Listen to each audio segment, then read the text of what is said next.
Este acto también sirve de presentación de una colección de pensamiento político, que es la colección mínima política, de la que habrán visto fuera los ejemplares que llevamos hasta ahora publicados. Y consideramos que esta era quizás la mejor ocasión para presentar esta colección, que estuviese el padre espiritual de la misma, que es don Dalmacio Negro. Sé que a la salida me va a matar por decir estas cosas en público, pero no puedo más que, como discípulo suyo, estar profundamente agradecido en público por ello. Dice que no merece la pena matarme. Y nada, muchísimas gracias. Estamos muy gustosos de presentar esta colección, que nace con el ánimo de replantear la cuestión política con cuestiones de fondo, sin entrar demasiado al detalle, sin saltarnos tampoco la realidad y siendo conscientes de que es una aportación pequeña y que además la política también tiene que ser pequeña. Entonces, con la palabra mínima hemos jugado a estas dos cosas, siendo conscientes de que la aportación que uno hace al mundo siempre es pequeña, que somos pequeños nosotros, y que además la política también debe ser pequeña. No nos gusta la gran política, en el sentido de que la política se encargue de todo. Creemos que también nosotros tenemos que tomar responsabilidades y que hay otros lugares y otras formas también de estar presentes. Bueno, en este contexto decidimos lanzar la colección y presentársela ahora a ustedes con mucho gusto. Los promotores de la misma hemos sido el profesor Alonso Muñoz y yo, y ahora el profesor Alonso va a presentar el acto y directamente damos pie al coloquio de hoy. Bueno, pues muchas gracias.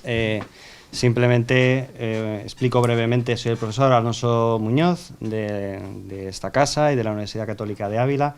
Simplemente explico brevemente cómo vamos a tratar de evitar pues, que la presentación del libro se convierta en una presentación del libro. Y entonces, para que tenga un cierto interés para todos, darle un carácter un poco más dinámico.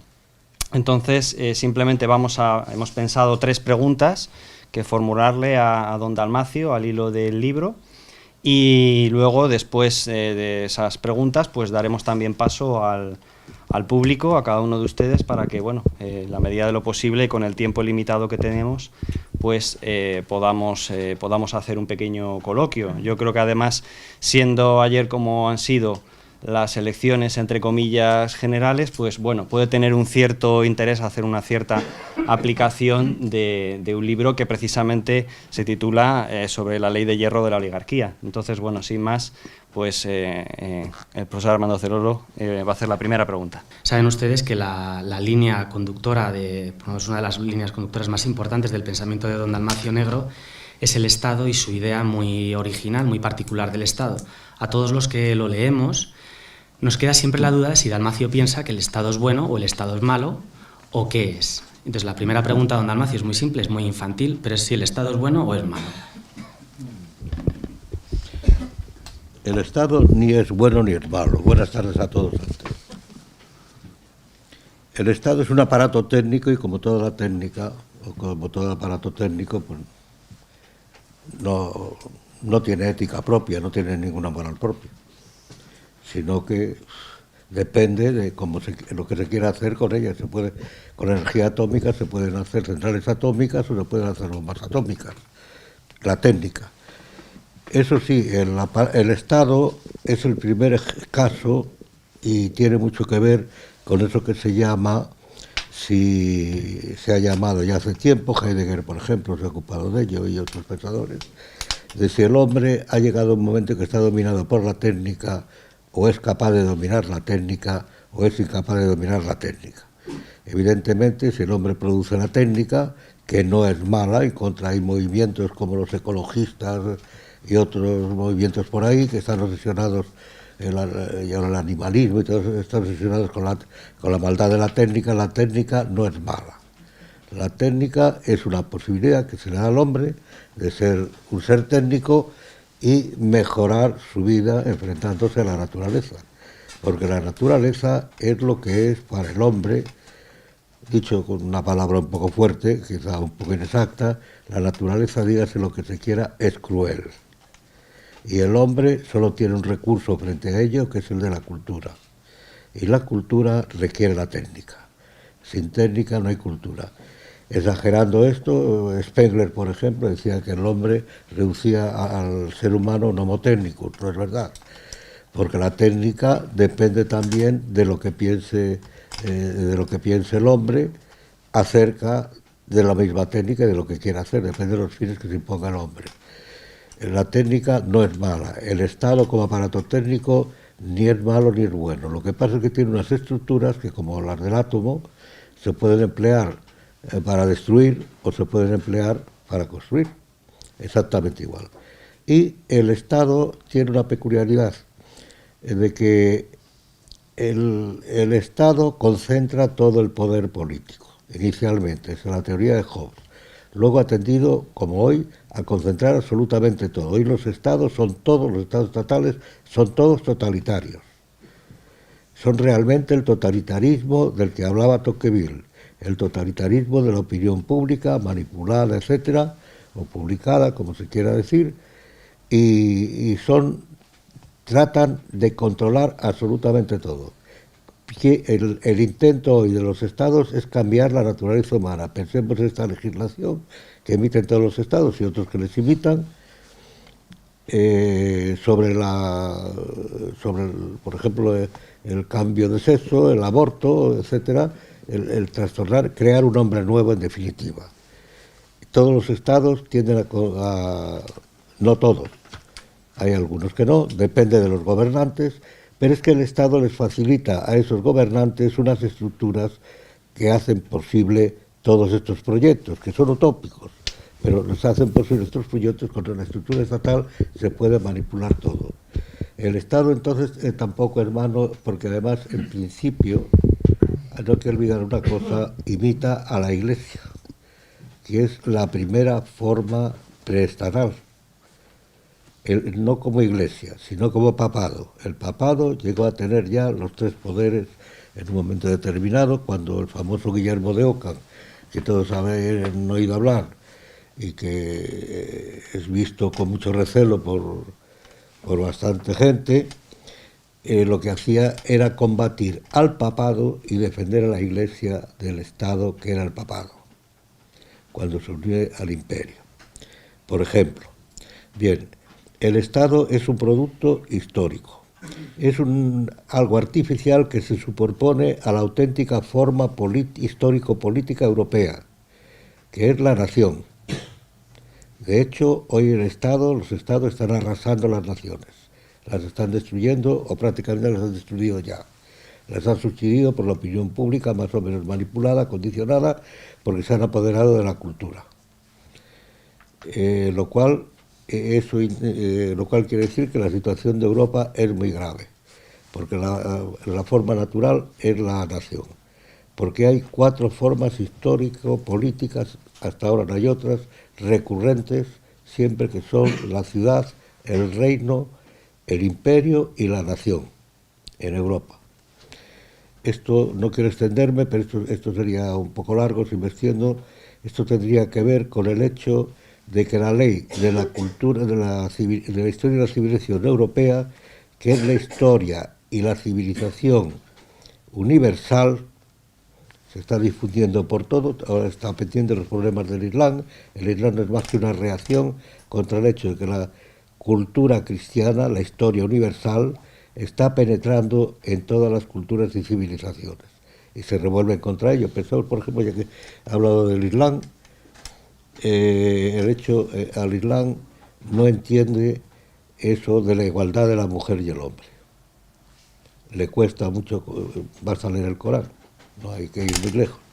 No voy a entrar en ello, pero le cuesta mucho entenderlo, entonces se revuelve contra esto, y eso es casi inevitable. Con los medios técnicos que hay, la técnica tampoco es una ambigüedad de la técnica.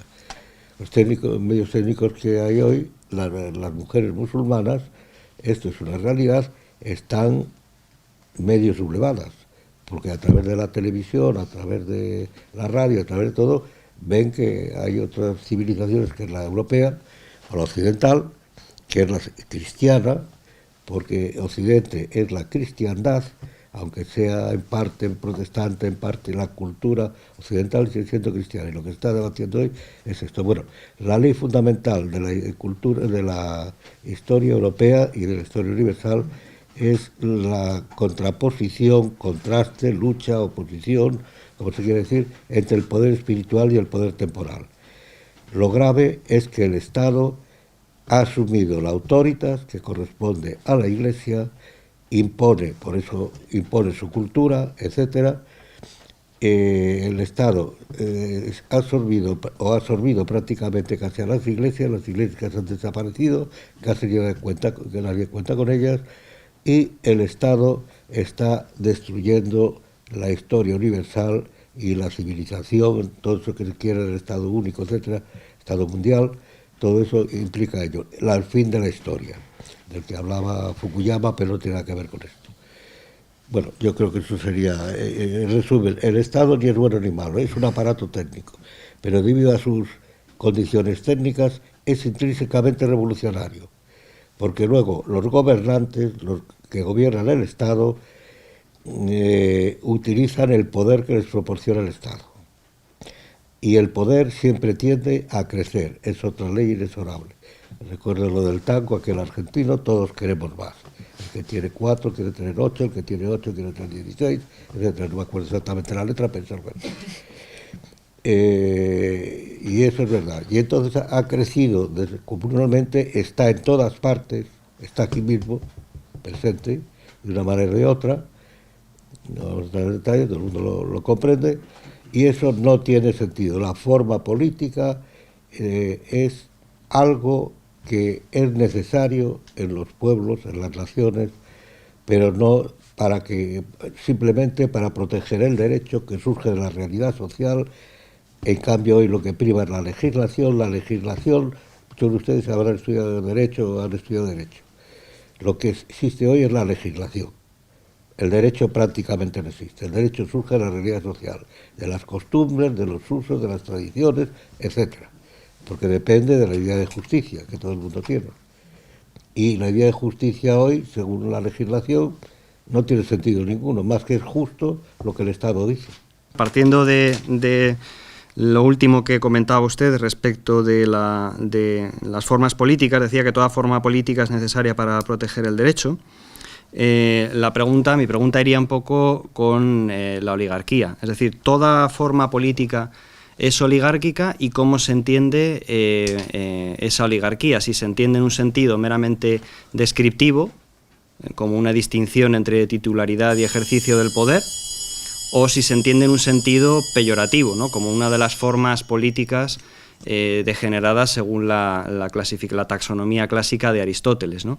Entonces, cuando decimos la ley de hierro de la oligarquía, ¿a qué nos referimos? ¿A que siempre va a haber de algún modo, es una consideración pesimista de la política o es una consideración simplemente descriptiva, ¿no? En ese sentido, lo aproximaría a decir que toda forma política es orgánica o necesita de algún modo estratificarse y tener una estructura que distinga, pues, entre titularidad y ejercicio de poder. ¿Cómo podríamos entender o valorar la oligarquía? La oligarquía, igual que la monarquía, son, como dice la palabra, arquías. Arquía, no voy a entrar en distinciones filológicas. Arquía significa principio, autoridad. Fíjense que se habla también de oligocracia, se habla de aristocracia, se habla de democracia. Estos responden al verbo kratein, no al verbo que corresponde a arquía. Probablemente la monarquía, casi seguramente, y además hay pruebas históricas, el estudio de las prehistorias ha progresado mucho. Las formas iniciales primitivas, podemos decir así, de gobierno eran monarquías, la familia que se extiende, o el monarca, que tiene autoridad, que es el principio del pater familias, es el principio, porque argeín significa autorizar, significa principio, significa en definitiva autoridad. Y el padre de familia o varios padres de familia que se reúnen, y entonces son arquías también, pero son oligos, son varios, no es uno. Son formas primigenias las dos.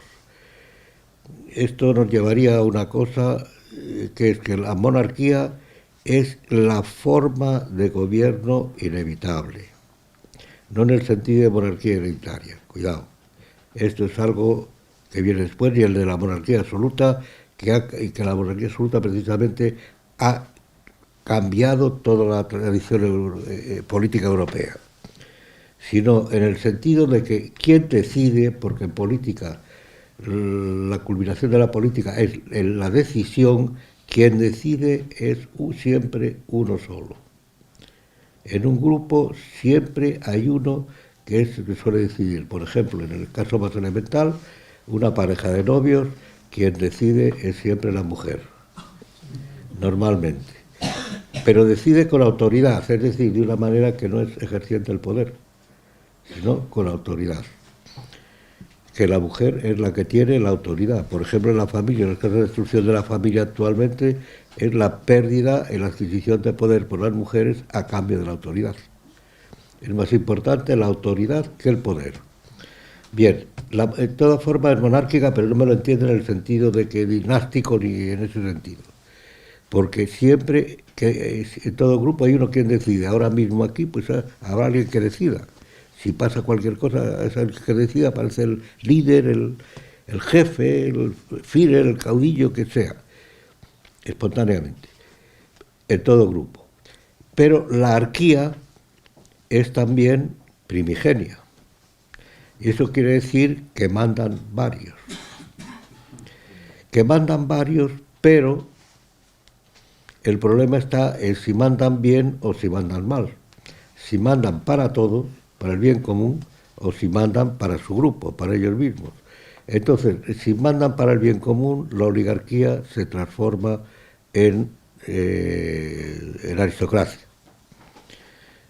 Hay un poco de mito con lo de la aristocracia. Es verdad que la aristocracia de sangre crea unas tradiciones de la conducta basadas en el principio nobleza obliga, que sí la hacen parecer una aristocracia. A mí me gusta a veces repetir un ejemplo que es sobre el famoso impuesto sobre la renta. La primera imposición del impuesto sobre la renta se la impuso a sí misma la oligarquía inglesa, porque Inglaterra se dice que es un régimen aristocrático, bueno, es aristocrático pero oligárquico. Pero esa oligarquía, haciendo honor a sus convicciones más o menos aristocráticas, se impuso a sí misma un impuesto bastante alto en aquella época, no tan alto como los que le imponen a cualquiera, pero bastante alto en aquella época para atender a las guerras contra Napoleón. No me acuerdo en qué año, en el año 1816, derrotado Napoleón, se suprimió ese impuesto. Es un ejemplo de actitud aristocrática de la oligarquía, de las oligárquicas. En principio, nobleza obliga, en función de un hecho determinado, etc. Pero en la oligarquía, sin embargo, la oligarquía es la forma trascendental de la política, esta definición es de Gonzalo Fernández de la Mora, un autor menor leído, porque además es muy claro de lo que debería serlo hoy. Es en un libro que se llama La partitocracia, que sería muy actualísimo hoy. Es la forma trascendental, porque todo gobierno, todo tiene que apoyarse en alguien. El dictador más absoluto tiene que apoyarse en alguien. Stalin, si queremos ponerlo como ejemplo, pues se tenía que apoyar en el KGB, por lo menos, su servicio particular. Si estos no le responden, no hay nada que hacer. Hume, que se ocupó de estos temas, decía, creo que lo cito ahí en el libro, Hume decía que incluso el sultán de Egipto, que en aquellos tiempos era el Stalin de la época, y que decía que incluso el sultán de Egipto tiene que apoyarse en sus genízaros, en la opinión de sus genízaros. Si sus genízaros no le siguen, el sultán de Egipto no tiene nada que hacer. Es decir, siempre hay un grupo que no es visible a lo mejor, que no manda, pero que es una oligarquía que depende del etos de la oligarquía. Si el etos de esa oligarquía está determinado por la religión, que es la que simplemente siempre determina electos, entonces puede ser una oligarquía. Bueno, todos tenemos intereses, todos tenemos afectos, tratamos de atender a los nuestros, primeramente, tratamos de beneficiarnos nosotros, pero si hay un cierto ethos también contribuimos algo al buen gobierno, a que se dé algo a los demás, etcétera. Depende del ethos. Hoy ese ethos está destruido y hoy los gobiernos son todos absolutamente oligárquicos, descaradamente, en Europa descaradamente. En otros sitios, en Estados Unidos, gobierna desde siempre una oligarquía. Porque se dice, sí, se decidió Norteamérica, es una república, pero democrática, decidieron por la democracia. Pero la democracia no es más, lo decía Aristóteles, que lo vio muy bien. Aristóteles, la política de Aristóteles sigue siendo un libro clave, lo vio muy bien. La democracia no es más que una manera de controlar con el peso de los números a los oligarcas. Por eso su fórmula política, la fórmula del régimen mejor posible, que la recoge Santo Tomás, por cierto. Hay una que yo creo que se cita muy poco, yo no sé si está escrito a ello, ¿no? Pero es interesantísimo, porque en la cuestión 105, me parece que es, de la Suma Teológica, reproduce literalmente lo que es el régimen norteamericano. Que no es que sea una maravilla, pero es el más libre que hay libertad política. Dice que es una forma mixta en la que manda uno, que es el que decide, apoyado por varios que representan al pueblo, pero independientemente, y luego controlado por el pueblo, por la democracia. Esto es así, no que conste que Estados Unidos no, en fin, lo cito porque es el que mejor, en cierta manera, reproduce esa fórmula, pero no, hoy Estados Unidos habría que hablar mucho de ello. Y es una de las causas de cómo está la cultura europea también. De ahí se importa, porque además se importa todo lo peor de Estados Unidos, yo creo, no las cosas buenas que puede tener. Bueno, entonces la oligarquía forma todo gobierno es oligárquico, aunque se diga que es puramente democrático, que es monárquico, no, es siempre oligárquico. Sin el apoyo de una oligarquía no tiene nada que hacer.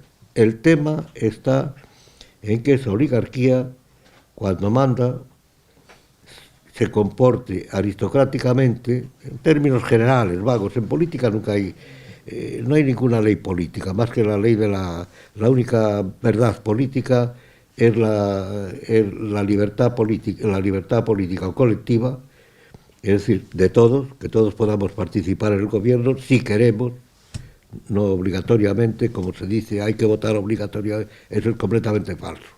En algunos países, en Argentina, por ejemplo, al que no vota se le multa, y seriamente, o se le mete a la cárcel, si no paga, y no es el único país. Y aquí, ya en Francia, ya están pidiendo, en vista de cómo van las cosas, ya están pidiendo que se imponga obligatorio el voto, porque la gente ya no vota en Europa. Solo los únicos que votan, al parecer, somos nosotros, en España. Pues debido a que se van percibiendo que los gobiernos son puramente oligárquicos. Se está viendo, con motivo de la crisis esta que hay, cómo están aumentando las diferencias entre la clase media, que la están hundiendo, y las clases altas, que son mucho más ricas, mucho más poderosas. El único criterio ya casi el dinero. Y entre otras razones porque ha desaparecido el poder espiritual. Porque las iglesias, las protestantes, las católicas, etcétera, las católicas, lo digo en plural por las iglesias nacionales, prácticamente han desaparecido del mapa. No ejercen como poder espiritual, poder que tienen en virtud de la autoritas que les corresponde. Yo creo que es el tema peleagudo que tiene hoy Europa, que la Iglesia y Occidente en general, que la Iglesia ha desaparecido de la escena, no actúa como poder espiritual. La famosa lucha de las investiduras de la Edad Media, que tenía otras causas, es una lucha además de jurisdicciones, pero hoy es una lucha, se continúa hoy, pero yo creo que con carácter, debía continuar, no lucha porque la Iglesia no lucha, debía continuar con caracteres más agudos. Tenemos la pregunta de, aplicando un poco el libro que nos sirva a nosotros de criterio para comprender la realidad actual ante el evidente desconcierto que por lo menos muchos de nosotros tenemos frente a lo que está sucediendo, de cómo entender lo que está sucediendo hoy a la luz de la ley de hierro de la oligarquía. Pero la pregunta es, nos interesa centrar no tanto el deterioro de las oligarquías presentes y en qué consisten, sino si usted ve alguna nueva forma de oligarquía o que la oligarquía se va a empezar a constituir de alguna manera, o en realidad el cambio es simplemente formal, pero la cuestión va a seguir siendo la misma. Es decir, que no tanto cómo han sido las oligarquías hasta hoy, porque ya en la pregunta hay una afirmación, nosotros entendemos que hay algo que efectivamente está cambiando. Si usted puede o tiene alguna opinión sobre cómo van a empezar las oligarquías, si hay algo que está cambiando, la tendencia de las oligarquías. Futurible porque tiene que ocurrir, de una manera o de otra tiene que ocurrir. Porque la historia no es una historia de la lucha de clases. Ese fue el gran error de Marx, por ciertas razones, aunque Marx sería hoy bastante recomendable leerlo. Pero, conste que no soy marxista, pero él mismo decía que él no era marxista, el propio Marx, como saben, decía que no es igual marxista. Y no le gustaban mucho los marxistas que le seguían porque parecía que no estaba muy de acuerdo, empezando por su yerno, por un yerno suyo. Pero se equivocó. La historia es sobre todo la historia de la lucha entre oligarquías, por el poder. El poder está ahí. Siempre hay lucha entre las oligarquías. Maquiavelo sigue siendo el primer pensador político hoy, en parte por eso. Uno de los más importantes, bueno, hay otros también, pero merece la pena leer a Maquiavelo. Entonces, el tema está en si se forman oligarquías. Y seguramente saldrá una oligarquía, porque la lucha de las oligarquías implica que cuando unas oligarquías han cristalizado, como decía Pareto, se han enquistado en el poder, para lo cual la estructura estatal es muy favorable, porque el Estado tiene unas estructuras que no tiene el simple gobierno, tiene unas estructuras que permiten que aniden en ellas las oligarquías y se perpetúen. En el gobierno, en Estados Unidos, si hay en Estados Unidos no idealmente, cuidado, sino tal como son las cosas, como es la realidad, si cambia Obama, aparece una nueva oligarquía. Hay un cambio, se remudan. Si pierden en el Senado o en el Congreso, si pierden un partido o el otro, hay ahí una mudanza. Las oligarquías cambian, etcétera. En las votaciones en los estados y demás lo mismo, porque están separados los tres poderes desde abajo, no desde arriba. La trampa es que nuestros sistemas estatales, y eso tiene que ver mucho Montesquieu, se separan desde arriba los tres poderes. No es lo mismo que se separen desde abajo. El poder judicial que se elija desde abajo, que el legislativo se elija desde abajo y que el ejecutivo se elija desde abajo. Y no que aquí es un totum revolutum, que se elige el legislativo, sobre todo dejando al margen el judicial, el legislativo y el ejecutivo se eligen prácticamente juntos. Eso es un disparate desde el punto de vista de la libertad política. Es falsificar todo. Es falsificar la elección.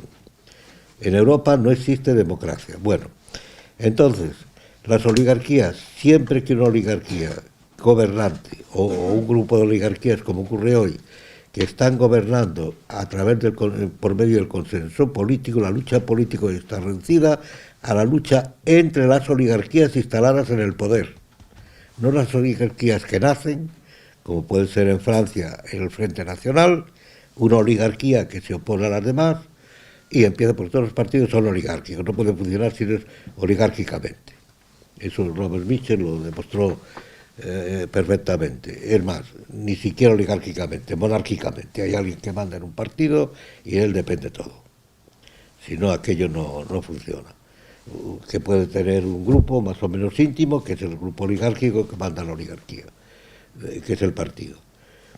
Ahí es una oligarquía, lo digo como ejemplo, que va ascendente, que no sé si resultará o no. Entonces, esa oligarquía parece a la masa, al pueblo.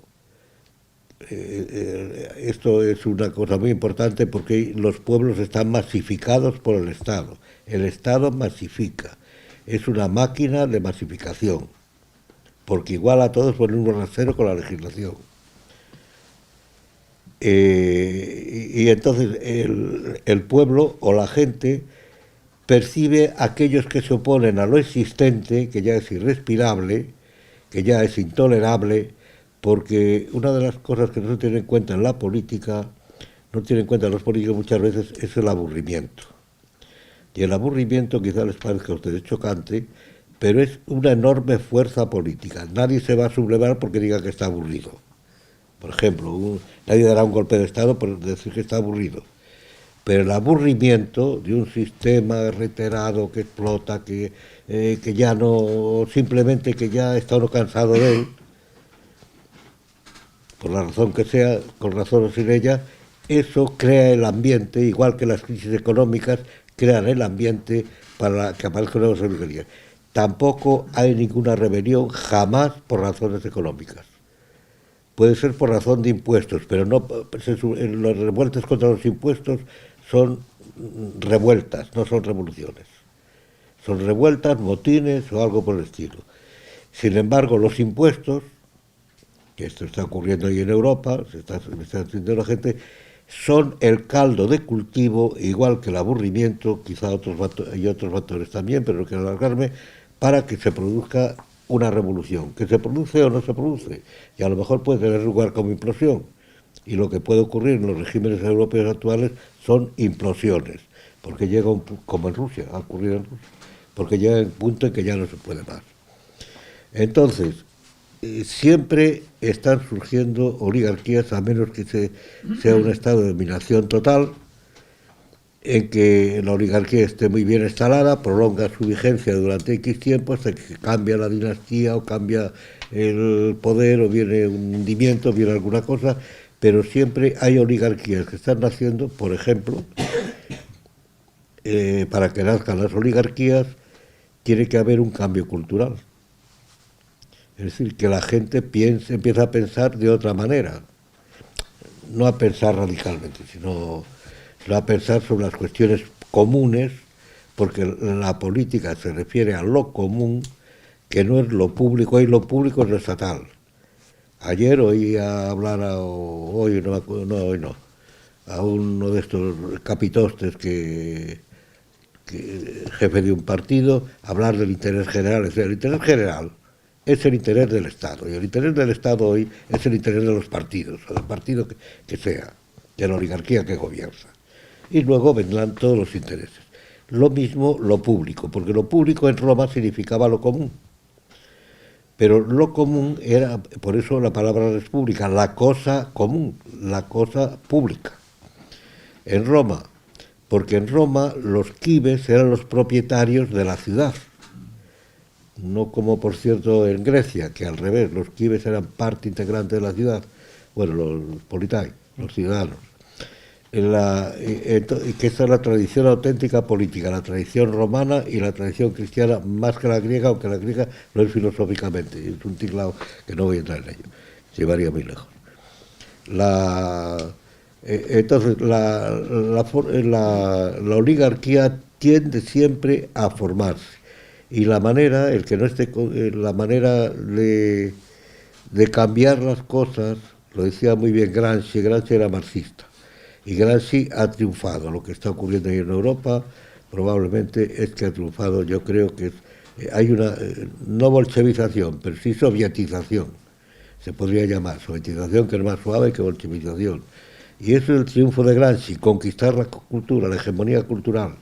Gramsci, yo creo que ha sido el gran vencedor después de la Segunda Guerra Mundial. Hoy decimos que toda Europa es socialdemócrata, como antes era cristiana. Es el triunfo de Gramsci. Él pensaba quizá en un marxismo más bolchevizado, no lo sé, aunque no le gustaba a la Unión Soviética cuando la visitó, quizá tampoco era socialdemócrata, pero hoy ha triunfado Gramsci, ha suscitado oligarquías intelectuales que son las que dominan la cultura.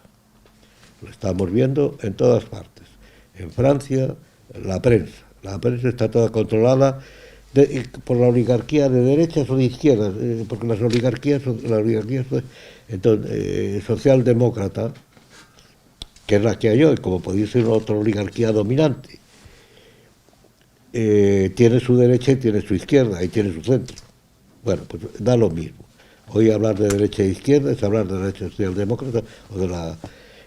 sin embargo, han conseguido reservar la palabra ya extrema para... fíjense que hoy no se condena a la extrema izquierda en Europa, sino que se condena a la extrema derecha. Toda la prensa, todo el que dice que se asusta, que avisa de peligro, etcétera, se opone a la extrema derecha, a lo que llaman la extrema derecha. Otras veces dicen fascismo, pero el fascismo no existe hoy.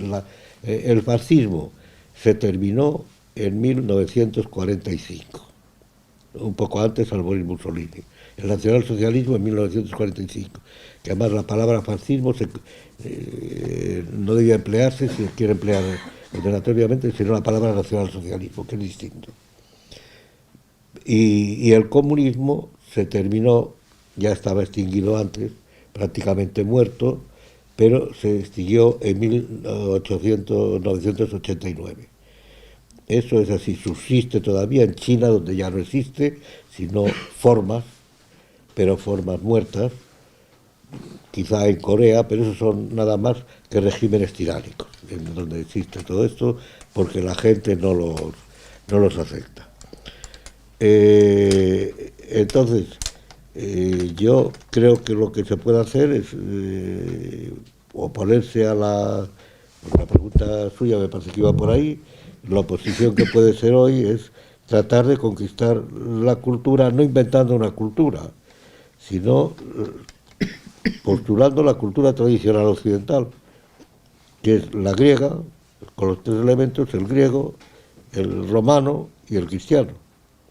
Creo que eso es lo que habría que hacer, el que quiera, pero para formar unas nuevas oligarquías, no para que exista la paz perpetua ni pamplinas de eso, sino para que aparezcan nuevas oligarquías capaces de contrarrestar a las oligarquías caducas, absolutamente caducas. En Francia la oligarquía es de lo más caduco, en España pues ya vieron el rifirrafe del otro día y todo esto es completamente caduco, es una pelea entre ellos por los beneficios, nada más. Pelea entre las oligarcas, debido al consenso político que existe entre ellos. Hay una especie de tiranía del consenso. Y en Alemania lo mismo, hay un movimiento por ahí que ya condenan, que se llama Pegida, no sé a dónde irá. He visto esta mañana que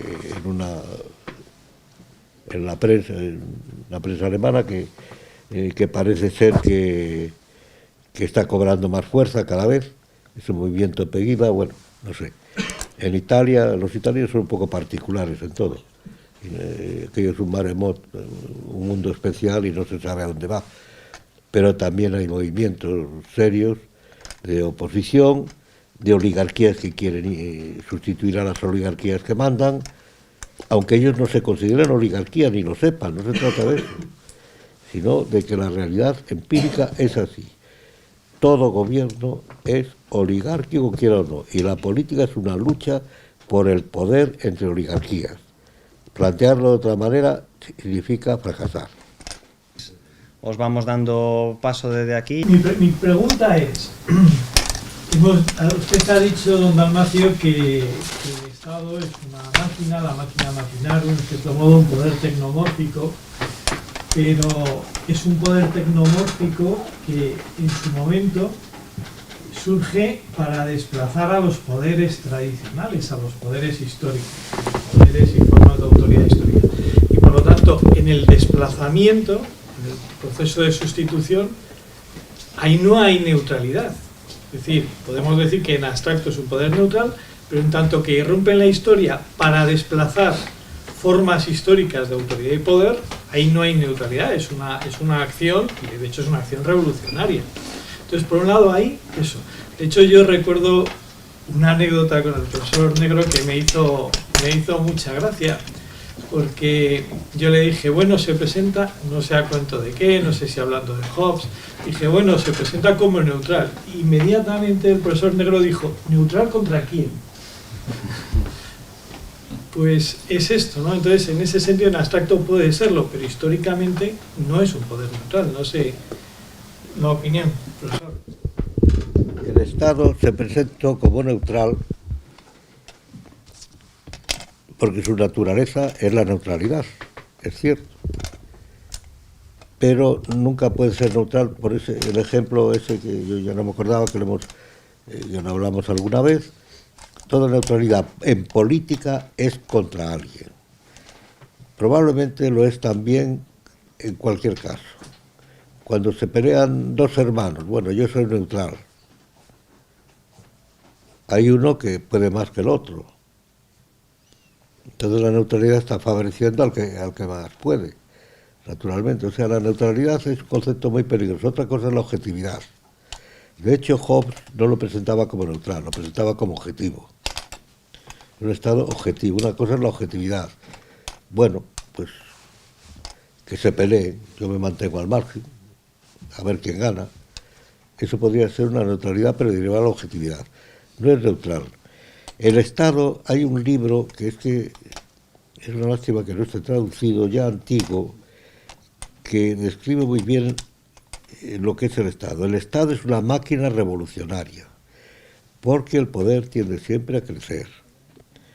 Y no me estoy refiriendo a Juvenal, que también sostiene esto, sino que es intrínsecamente revolucionaria porque, como máquina, el que dispone de esa máquina aplasta todo, cambia todo. Porque es un poder inmenso el gobierno que tiene, y empezó así a instituirse el Estado. Lo empezaron a utilizar los príncipes con más o menos como un arma. Yo a veces creo que lo he escrito, que hay tres fases en esto. Una vez, aunque Hobbes habla en el principio como una especie de máquina, y Descartes lo consideran como una máquina, Carl Smith lo explicó muy bien, pero sin embargo lo cierto es que aparece primero como una especie de instrumento o aparato al servicio de las monarquías. ¿Qué es lo primero que hace? Establecer impuestos. Porque el impuesto, decía muy bien Hobbes, es la sangre del Estado. Todo gobierno es más o menos fuerte según el dinero que disponga. Pero el Estado dispone, es más fuerte que otros poderes porque dispone de los impuestos, que como su palabra dice, son impuestos, no son contribuciones, no es fruto de un acuerdo, de un consenso, sino que el Estado los impone. Y empezó por ahí a fortalecerse. Entonces, de aparato, poco a poco, se fue construyendo ya, de instrumentos, se fue convirtiendo en una especie de aparato. Por ejemplo, en Maquiavelo se dice que el Estado nace con Maquiavelo. No es verdad. Los estados maquiavélicos, sí, había un aparato de gobierno, era un instrumento del gobierno, pero el instrumento del gobierno que eran los servidores personales del oligarca que se hacía con el poder, o del dictador que se hacía con el poder. Sus sirvientes personales, etcétera, algunos a los que compraba, pagaba, además, no había ni burocracia propiamente dicha. Es verdad que había unas ordenanzas en Italia, pero prácticamente aquello no era el Estado. El Estado, porque además el Estado maquiavélico no era soberano. La soberanía la inventa Bodino, y la soberanía es la clave del Estado, porque es soberanía política y jurídica. Porque el Estado hace el derecho, inventa el derecho, crea el derecho, hace la legislación, legisla, sin atenerse a precedentes, ni a costumbres, ni a normas, ni a nada. Legisla porque puede, simplemente, porque tiene poder para ello. Y cuanto más poder tiene, más legisla, porque al mismo tiempo inventa su poder. Es por eso intrínsecamente revolucionario el Estado, simplemente porque cambia el origen de lo que llamamos derecho. Habría que distinguir entre derecho y legislación. Ya no nace de las costumbres el derecho, no nace de los usos, de las tradiciones, de letos, de la idea de justicia imperante, sino de lo que manda el Estado, porque tiene poder para recabar, para imponer sus leyes, y en primer lugar las que le dan el poder. El tesoro depende del tesoro, depende del poder del Estado. Y entonces yo diría que el Estado es sobre todo revolucionario y que no hay Estado neutral, ni hacia el interior ni hacia el exterior. La neutralidad exterior, cuando un Estado declara neutralidad, quiere decir o que quiere ver lo que pasa, a ver cómo puede sacar ventaja, o que no puede, y entonces se queda quieto, o a lo mejor una maniobra de conveniencia, pero esperando otro resultado mejor, vamos, esperando lo que le conviene a él. En política exterior no hay la neutralidad. Es verdad que funciona cuando uno está neutral, se sabe que por allí puede uno andar tranquilamente porque no está en guerra, pero nada más, salvo los controles que impongan, pero nada más. El Estado no es neutral. Yo diría que además hoy esa neutralidad del Estado ha cambiado. El ideal del Estado es ser, lo estamos hoy padeciendo, está en Hobbes, es ser un estado de paz, establecer la paz absoluta, la paz perpetua. El título del libro de Kant, que de pronto se ha convertido en un librillo que Hannah Arendt dice con razón, que por ahora creo yo con razón, que es un librillo irónico, el título La paz perpetua se ha convertido en, al parecer, libro de cabecera de algunos políticos actuales. Bueno, la paz perpetua es imposible, porque hay algo que impide la paz perpetua, que es la libertad. La paz perpetua puede solamente existir cuando se haya acabado la libertad. Mientras haya libertad, para el bien o para el mal, me da lo mismo, y el hombre es un ser libre por naturaleza. Bueno, entre nosotros, porque si Magodé, en la tradición cristiana, etcétera, es libre por naturaleza. Entonces, mientras haya libertad, no puede haber paz perpetua. Habrá siempre guerra. La paz de que habla la Iglesia, que la Iglesia también crea ahora parece que crea ahora como Kant, que, vamos, suponiendo que Kant lo dijera en serio, en la paz perpetua, la paz nunca puede ser definitiva. De hecho, a lo largo de la historia han sido siempre más las guerras que las paces. No me acuerdo si es Millo o no me acuerdo, hay un autor, me parece que Gianfranco Millo, pero puede ser otro autor, que tiene algún escrito sobre esto, cómo las paces, las épocas de paz han sido siempre menores que las de guerra, siempre, independientemente del volumen de la guerra, que puede ser una guerra más grave, menos grave, etc. Pero siempre la guerra es la situación normal de la humanidad, o si no queremos decir la guerra, el conflicto. Lo que hay que evitar, y ese es el éxito del Estado, es la guerra civil, que es la peor de todas las guerras. Si el Estado tiene éxito es porque impide la guerra civil. Donde hay un Estado suficientemente bien constituido, es imposible la guerra civil, porque se implica una especie de revolución. Lo único que cabe es el coup d'état, el putsch, el golpe de Estado, como por ejemplo en la Unión Soviética. En la Unión Soviética es falso que hubiese tal revolución soviética en 1917, es la propaganda. Lo que fue es un golpe de Estado, que lo organizó bastante bien Lenin y Trotsky sobre todo, pero fue un coup d'état, un golpe de Estado. Se apoderaron de los centros de poder y desde allí se extendió todo. A ver qué opinas sobre mi intuición, y es que se están dando, o se dan todos los signos, al menos yo lo veo así. Tenemos una crisis de Estado, una crisis de las instituciones, una crisis de la legitimidad de la clase política, crisis de la ciudadanía que no confía para nada en sus gobernantes.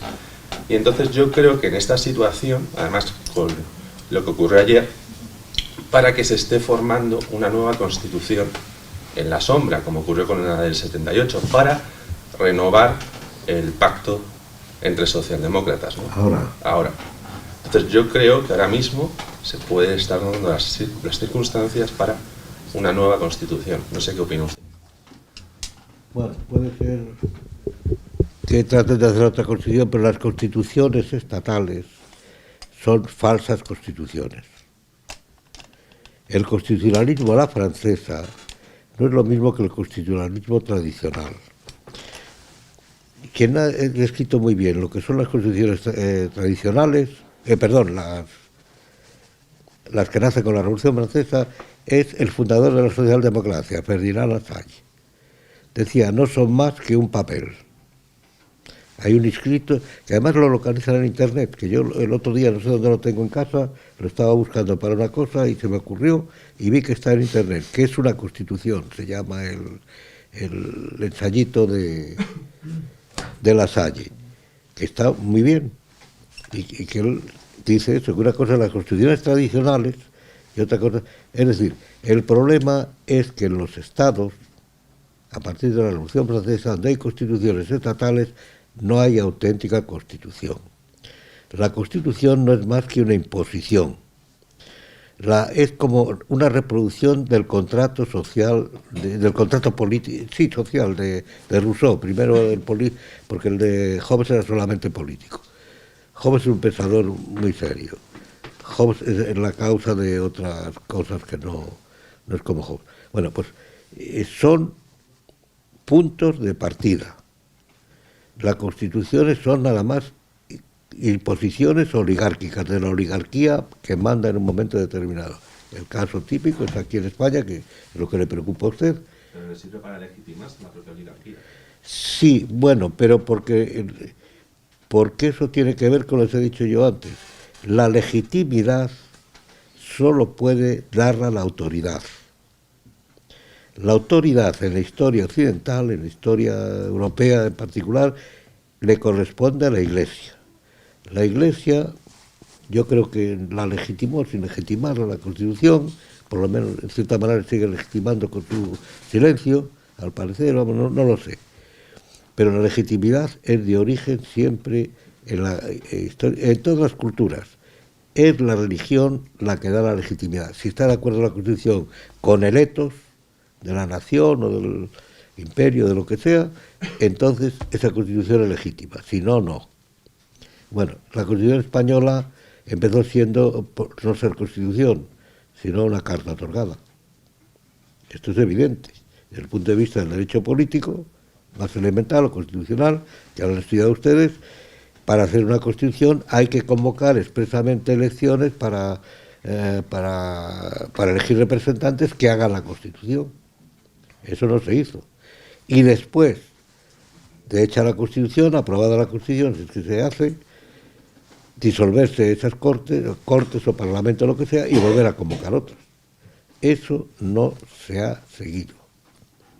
Hay el caso de Giscard d'Estaing, cuando fracasó la legislación, la Constitución que quisieron hacer para Europa, que era una Constitución fraudulenta también, porque no había representantes realmente, pero luego se pasó a referéndum en las diversas naciones, y él decía, como fracasó en Francia, y no sé, en Holanda también, me parece, decía que repetir los referéndums hasta que se vote sí. Cínicamente, Giscard era un cínico, creo, no sé si era o es. Me parece que vive todavía, debe ser muy mayor.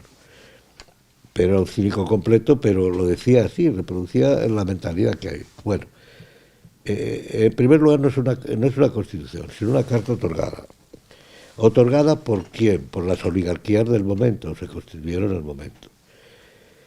Las oligarquías actuales, ¿cree usted que tienen fuerza para hacer una constitución?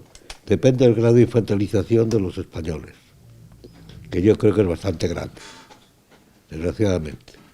Infantilización o desconcierto son 40 años de propaganda machacona, las virtudes de este sistema y demás.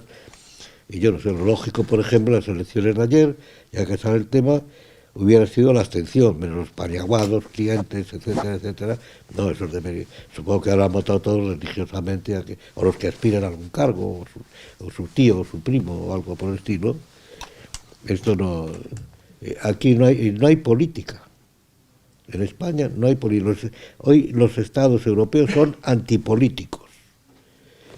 Hablaba antes del estado de paz de Hobbes, no puedo extenderme ahora, Pero Hobbes, en cierta manera, en cuanto sale de ahí la idea, es el pensador. Esto lo decían Levi Strauss y Hans Mayer y algún otro, y había otro. Bueno, no es que me lo invente yo. Es el pensador, siendo el pensador en cierta manera más político, es el pensador en cierta manera más antipolítico. Porque la idea es acabar con la política.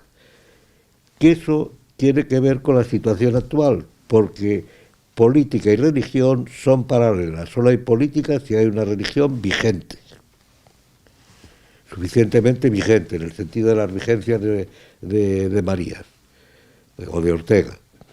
Si no hay una religión vigente, también decae la política. Y hoy la religión está en toda Europa, ya sabemos cómo, y la política no existe. Son luchas entre las oligarquías instaladas, socialdemócratas que es la etiqueta, que luego viene de ahí en parte, sino que ahí hay oligarquía de todos los gustos. ¿No cree que si lo que constituye al Estado es la soberanía, y la soberanía en este momento está siendo transferida del Estado a las instituciones supranacionales, como el Banco Monetario Internacional, como el Fondo Monetario Internacional, como el Banco Mundial, y que esa transferencia se acrecienta no solamente en ámbito europeo con la Comunidad Económica Europea, sino también con los tratados de libre mercado que drenan muy considerablemente la regulación sobre los productos y sobre la manera de operar de las corporaciones? ¿No cree entonces que el verdadero futuro de la oligarquía, de las nuevas oligarquías, tal y como preguntaba Armando, está en una nueva oligarquía internacional de corte financiero y muy ligada a las empresas, a las corporaciones multinacionales? Muchas gracias. Sí, vamos a dejar que pregunten, porque si no luego no hay tiempo. ¿Usted cree que esas oligarquías a las que se reduce en último término la política, según usted ha dicho, tienen alguna permeabilidad con otras capas de la sociedad? Es decir, ¿hay alguna relevancia política de lo que no son las oligarquías, de la sociedad misma? ¿O no? O digamos, al final, digamos, hablar que de esa ley de hierro de la oligarquía implica que el resto de la sociedad no tiene ningún tipo de relevancia o de papel político. La sociedad o las sociedades, digamos, los diferentes ámbitos culturales, religiosos, de todo tipo, ¿qué relevancia política tienen, si es que la tienen, dentro de su tesis? ¿Hay alguna cuestión más? ¿No? Pues, la gente de lo internacional. La primera, por lo pronto, hoy hay una superoligarquía que es la europea en Europa, que ampara a las oligarquías de los estados afiliados o que pertenecen al grupo. Es decir, hoy la Unión Europea es una casa de socorros, una especie de sociedad de socorros mutuos. No es otra cosa, no hay política, realmente dicho, porque además es un inciso. Pero hoy Europa políticamente está condenada de momento a ser nada, porque siendo un gran espacio se ha aferrado a ideas estatales. Entonces, hay una especie de superestado europeo que a veces se llama gobierno, pero no lo es más bien un Estado lo que se está cociendo ahí, que es una forma política caducada, entre otras razones porque ha pasado su época histórica. Nació en la época moderna, en sociedades agrarias, etcétera, ha provocado su existencia. Bueno, Europa conecta esa oligarquía, efectivamente conecta con las oligarquías internacionales, supranacionales. Pero yo no lo vincularía tanto a la gran multinacional como a que se destruya la idea de nación. Si destruye la idea de nación, las multinacionales pues pueden ser muy útiles, no mandan. Pero si destruye la idea de nación, la forma política propia de Europa, pues no queda más. Pero yo creo que eso no es duradero, porque sobre el dinero no se puede edificar nada. Moralmente, el hombre es un ser moral. Bueno, puede ser que momentáneamente se consiga hacer esto, se consiga hacer lo otro. Ustedes, yo a lo mejor no lo veo ya por mi edad, pero ustedes sí que verán algún cambio de eso, seguramente. Me parece imposible, a menos que se trate del anticristo o algo por el estilo, eso ya no escapa, creo yo, a poder hablar de esas cosas aquí. La teología del anticristo es muy seria, y probablemente el anticristo será un político. Hay quien dice que no, pero bueno, no se trata de eso. Quiere decir que para que se perpetúe esa situación, yo creo que es posible. Está cambiando el mundo drásticamente. Norteamérica, que es donde vienen las multinacionales, que es a lo que apunta usted seguramente, es un imperio en decadencia. No en decadencia Norteamérica, sino su proyección imperial. Han salido, por lo pronto, dos grandes competidores. Uno es Rusia y otro es China. Yo creo que Europa tendrá que bascular hacia Rusia, casi inevitablemente, porque Rusia tiene sentido político. Está demostrando el presidente Putin, que yo creo que es el único que hay en todos los personajes europeos que tiene sentido político. No sé si es un estadista, si llega a ser un estadista, pero tiene sentido político, sentido de la realidad, porque se aferra además a la tradición histórica. Por conveniencia, por creencia personal, no lo sé. Pero el hecho es que es así. En política, la política se refiere... Cuando se dice estas cosas, en política sí que es verdad que no hay más cera que la que arde. La política se refiere al hombre exterior. La religión, por eso es indestructible el binomio política-religión, al hombre interior, que se refiere a la religión y al hombre exterior. El tema está si el hombre exterior dirige al hombre interior o el hombre interior al revés. Bueno, la política se refiere al hombre exterior, a la exterioridad. Y desde este punto de vista, Putin está actuando políticamente. De hecho, les está birlando, por decirlo así, todas las tonterías que hacen los europeos, la señora Merkel en Norteamérica, que no sabe a dónde va, políticamente no ha tenido nunca buenos políticos, etcétera, está llevando. Y yo creo que Europa tendrá que inclinarse ahí por razones estas geopolíticas. Pero están apareciendo grandes imperios. Y el imperio no es lo mismo que el Estado. Entonces la política europea, que conecta con las multinacionales, el imperio puede absorber, el imperio tiene sus propias multinacionales, eso tendrá, supongo, porque la técnica es fundamental hoy en día. Pero no podrá, pero las multinacionales, yo de verdad creo que eso de que un error es haber sustituido la política por la economía, me parece que es un error monumental. La economía no es más que economía política. Y la economía que se enseña, algunos de ustedes estudian economía, son matemáticas. Y la economía no es la que debe dirigir la política, aunque el Estado, eso sí, es un concepto, es económico, fundamentalmente, porque su lógica es la lógica económica, la lógica del éxito. 3 minutos para... La otra pregunta.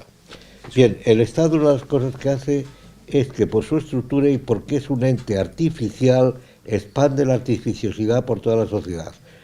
¿Qué es lo que intenta hacer? La presión estatal es eso, el Estado totalitario es un Estado completamente artificioso. Pero que la culminación del Estado, o el Estado de paz, sería un Estado artificioso. Eso quiere decir que el Estado separa, al revés que el gobierno, el simple gobierno, se separa y las oligarquías que mandan en él, que forman parte de la estructura, se separan de la sociedad. A la sociedad la engañan o la sociedad sigue el rumbo que le marcan, pero se separa radicalmente, porque tiene una estructura que no tiene el gobierno. El gobierno nace por una necesidad intrínseca natural de un grupo. Si aquí formamos un grupo independiente, tenemos que, hasta por razón de división de trabajo, tenemos que elegir a alguien que se encargue de la protección y de la seguridad. El Estado no, el Estado también se encarga de eso, pero el Estado tiene su propia estructura a la cual hay que acomodarse. Entonces el Estado separa de la sociedad, es extraño a la sociedad, a la cual, sociedad que es otro concepto inventado, pero bueno, es extraño a ello porque quiere proteger, etcétera, pero desde él, no como quiera la sociedad, que es distinto. Entonces yo creo que el problema de las oligarquías es el que decía casi al principio, que el Estado les viene muy bien para instalarse en él, como no les viene, como en un gobierno no podría ser. Un gobierno está formado por hombres concretos. El Estado está formado por una serie de aparatos, la burocracia es la que lo mantiene en el fondo, y los impuestos, y entonces ahí se acomodan muy bien las oligarquías que crean sus clientelas, etcétera, en el Estado, pero separado de la sociedad. De hecho, hoy están separados de la sociedad. Todos los Estados europeos gobiernan para ellos. Lo del interés público, el interés que es el interés del Estado, que no es el interés común, el interés, en definitiva, el interés de las oligarquías. En la mesa que está afuera, pues están a su disposición tanto este libro como los otros ejemplares de la colección, para que si les interesa se puedan adquirir y echarles un vistazo. Bueno, y nada, que es nuestra pequeña aportación a lo público y tratar de entender, pues eso, salir un poco de estas dicotomías de libertad entendida como libertad contra el Estado o público entendido como apoyo del Estado, sino, bueno, una libertad política fuera de estos extremismos que no nos llevan a salir más que de esas polaridades estériles, ¿no? Yo creo que en ese sentido esta colección y este libro de Don Dalmacio hay que entenderlos no solo con la parte crítica que tiene, sino con la parte propositiva que tiene, de crear un espacio público y de tratar de renovar un ejercicio de la libertad política en las sociedades europeas. En ese sentido agradecemos también mucho el apoyo a Manuel Oriol y a la Ediciones Encuentro. Y nada, pues muchísimas gracias por su asistencia y seguiremos aquí luchando en la resistencia. Muchas gracias.